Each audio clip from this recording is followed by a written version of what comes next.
debating with us. San Jose State, Team 1 would hold the position that the morally right thing to do with baby S before and if after birth is to allow her to live and allow her to have a chance at life. And we hold this position because, one, we will discuss the consequences of this situation and of the contract that was signed. Second, we will discuss the autonomy of Crystal, which is the surrogate mother. And third, we will talk about the right to life and baby S's right to life. And lastly, we will go over some objections that you might have towards us. So first, San Jose State would like to talk about the consequences of this situation. And going over the short-term consequences first, of course the contract is broken. That is one of the biggest issues with this case. However, the fact that this contract causes harm to another potential life, San Jose State views that this contract is unethical in of itself and should be void. And another short-term consequence is that of course baby S would not be able to have the potential at a life. And so by Crystal breaking this contract and allowing this baby to have a life or a potential life, we view that the short-term consequences might be poor in this case.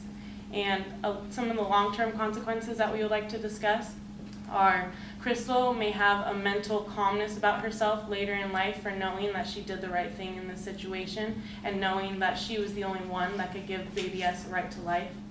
And another long-term consequence is that baby S can bring joy to the family and joy to any person that she comes encounter with throughout her life.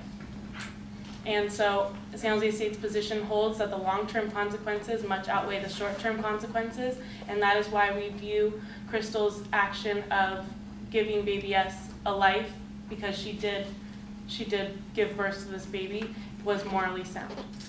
Next, San Jose State would like to talk about the autonomy and Crystal's autonomy. And yes, Crystal did enter into this contract using her autonomy. However, San Jose State holds a position that Crystal has the autonomy to leave the contract as well. And while San Jose State does not want to undermine the fact of contracts, the fact of making promises, we would like you to remember that this contract was unethical in of itself because it causes harm to a potential life, and thus the contract needed to be void regardless. And discussing the parents' autonomy, we need to go over the fact that the parents gave up this right to their autonomy when they requested that the baby be aborted in this sense. And because in the contract that was signed by Crystal and the parents, I believe San Jose State believes that the contract said if the baby was to be born with a severe abnormality, then it should be aborted. However, where do you draw the line at severe abnormality? Someone could view a cleft palate as a severe abnormality, which happens to be in this case, or someone could view the cleft palate as something that can be fixed later in life and not a severe abnormality. So where is that line drawn? And in essence, the parents gave up this right to their autonomy because they did not clearly define this and they wanted to abort the baby. So next we would like to talk about the right to life and baby S's right to her potential life. And so regardless of the fact that she is going to live a difficult life, San Jose State could not stipulate why this baby does not have a right to life. She was put into the womb for a purpose, and that purpose was to come out alive. And so in essence, she has the right to live because the parents put her in Crystal's womb in order for her to live. And just because the contract states a severe abnormality, we already discussed the trickiness with that statement. The baby has a right to come out into the world and give it her best shot. And as discussed in Elizabeth Cohen's article, she says that baby S celebrated her first birthday on June 25th, 2013. So obviously this baby has the will to fight. And it explicitly states in Elizabeth Cohen's article that this baby wakes up smiling, she wakes up happy, she greets people that she's with joy. And she is a fighter. So why do we have the right to say, why do Tom and Linda have the right to say that just because she is going to live a hard life, that life is not worth living? San Jose State cannot comprehend why this harmful, difficult life does not constitute a life worth living. And so to discuss some of the possible objections that someone might have to our position. We would like to discuss at first Crystal kidnapping the child that is inside her womb, because of course in the Connecticut state in which they live and the contract was signed, the owners of the child in the womb would be the genetic parents of the child. And to dodge this and slip through a loophole in this case, Crystal migrated with her 2 children to Michigan, in which the state law regulates that the person whose womb encompasses the baby is the owner of the child. And so in essence, Crystal is not kidnapping because she moved to a different state, and she felt that she was the only one that could give this baby a chance at life. And so next, of course, the most obvious objection that someone will have to our position is the broken contract. And contract law is sound, and San Jose State would not like to undermine the fact of making contracts, making promises to people. We do view that as important. However, because this contract was unethical in of itself, San Jose State views that this contract needed to be void. And so the morally right thing to do in regards to Baby S was to give her a chance at life and give her a potential to live and struggle through life as we all do. Her struggles may be different than our own because of her abnormalities in forming, her cleft palate, the brain issue, and how the organs do not form in the right places. Yes, it will be difficult. San Jose State believes that. However, just because it is going to be a difficult life, it does not mean that this baby should not be granted the life to live. And so with regard to Baby S before and after birth, Crystal was morally sound in her action of breaking the contract and of moving to Michigan in order to give this baby a right to life. And so just to wrap up some of my points, well, actually all of my points for you guys, I will begin by restating my consequences, the short term being the baby dying or Baby S not granted a potential life, the contract being broken, and the long term, which is a mentally sound surrogate mother, Crystal, because she knows that she did the right thing, and Baby S bringing joy to the people in her life around her are 2 of the long-term consequences, and San Jose State stipulates that these long-term consequences do outweigh the short-term consequences, and thus what Crystal did with regard to Baby S, both before and after the birth, was morally permissible. Next, we talked about the autonomy and how Crystal had a right to enter into the contract, and she also uses her autonomy to exit the contract, as well as how the parents gave up their autonomy by requesting that this baby be aborted. Thirdly, we talked about the right to life and how Baby S deserves the right to life regardless of how hard her life will be, and this is our main focus in our argument that yes, her life may be harmful, however, she still deserves the right to live and the right to struggle through life as anyone does.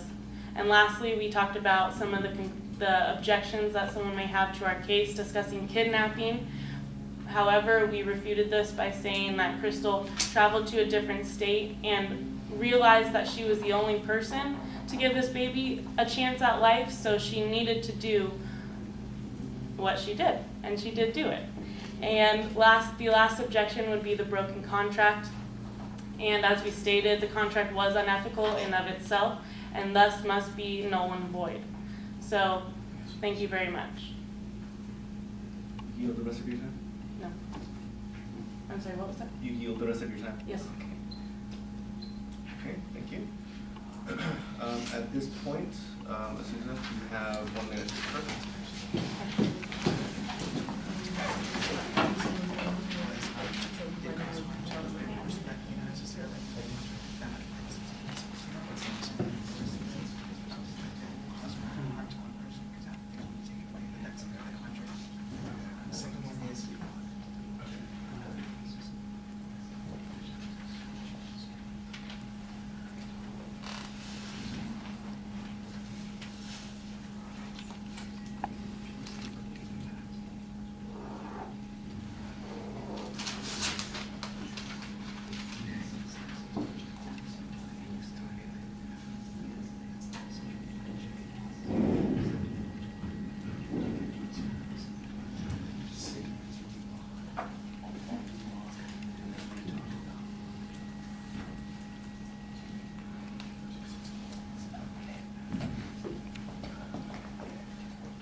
thanks to San Jose State. We do agree with you on several points that you mentioned, but we'd like to point out several points that we thought that you may have missed as well. So Max is going to get started. So when you spoke on the autonomy of Crystal, that section of your case, it seemed really unclear to me whether you were assuming that the baby is a person deserving of human rights before birth.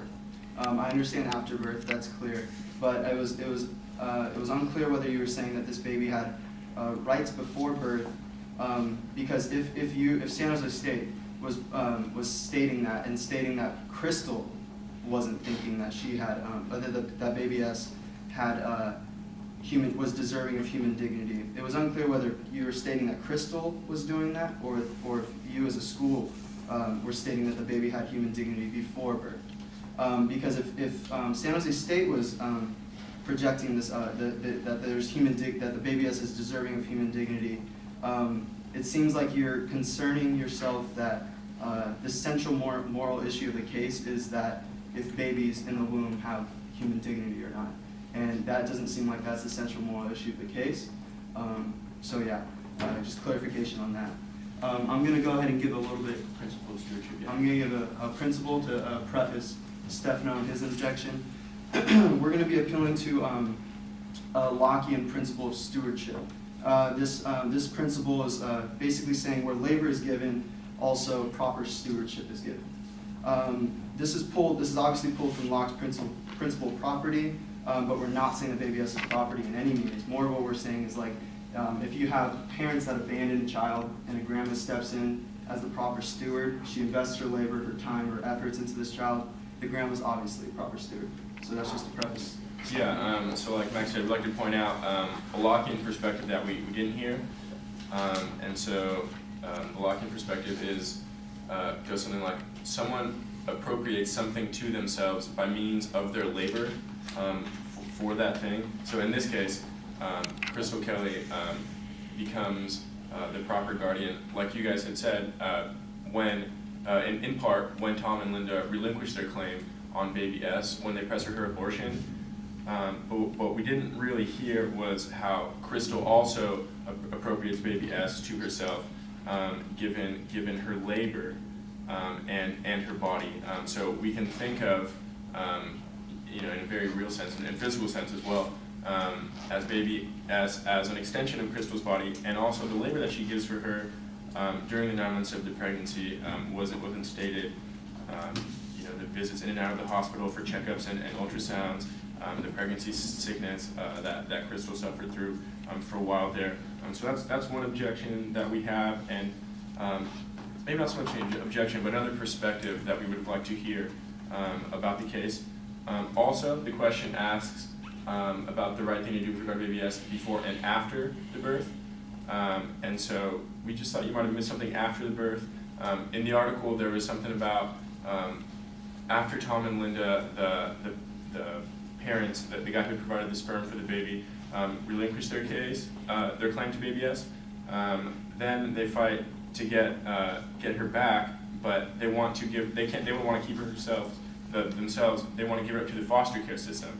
And so while the foster care system is very helpful to providing children with a home, and many foster care parents do a great job with their kids, the mobility that comes along with the foster care system, where sometimes kids are in foster parents' care for a couple years and then move on, and they're for a couple years and move on, we find that to be a little problematic, and we like to juxtapose that with Crystal's care for the child. Crystal was a single woman with a limited income, but she had done her research and she had found a loving couple who was willing to adopt baby S, and now are the parents of baby S. Like I said, she celebrated her birthday.